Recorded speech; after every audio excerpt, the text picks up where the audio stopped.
لە نێوان خەونی قورسی هەتیوێکدا ڕۆخانەیەکی قوڵ و دوور و درێژ، بێ ڕاوەستان، بێ ناو نیشان، بێ شک و گومان، بێ دڵە لەرزە و خاوەن بڕیار، ڕێگایەکی درێژخاوێنی گرتە بەر.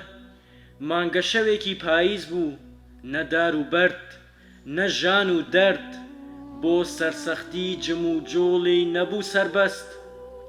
لە قوڵایی خرۆشاوی بەڕێکەوتووی ئەم ڕۆخانە، لە ژێر بستێک خاکی ڕووخاوی ئەم وڵاتە، شاماران خۆی دەڕازاند، ناوی خۆی گۆڕی بوو بە بووکی ئازاد، جووتێک باڵی شوشەی بۆ خۆی ڕەقساند. لە ناو دڵی خرۆشاوی چۆمەکەدا وەکو ئەستێرەیەکی دەدرۆشیا، بۆ هاوڕێیەتی مانگ فڕیا، بوو بە کۆرپەیەکی ئازاد، چوو بەرەو ڕووی باوەشی گەرمی مانگ، لە گەرمایی حەمێزی مانگدا بوو بە فیدا.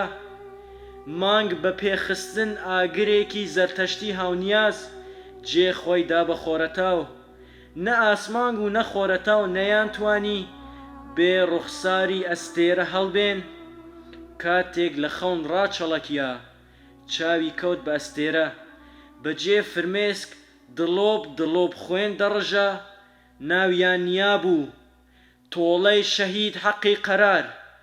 ئاگری گەرم و گوڕی ڕێبەراپۆ گەشە گەشە بڵاوی کرد و بوو بە پارتی کرێکارن کوردستان. کورتەپەخشانێک بە قامەتی 27 مژدار پێشکەش بە ڕۆحی سەربەرزی شەهید حەقی قەرار و هەموو شەهیدان ڕێژ و ڕەشی کوردستان.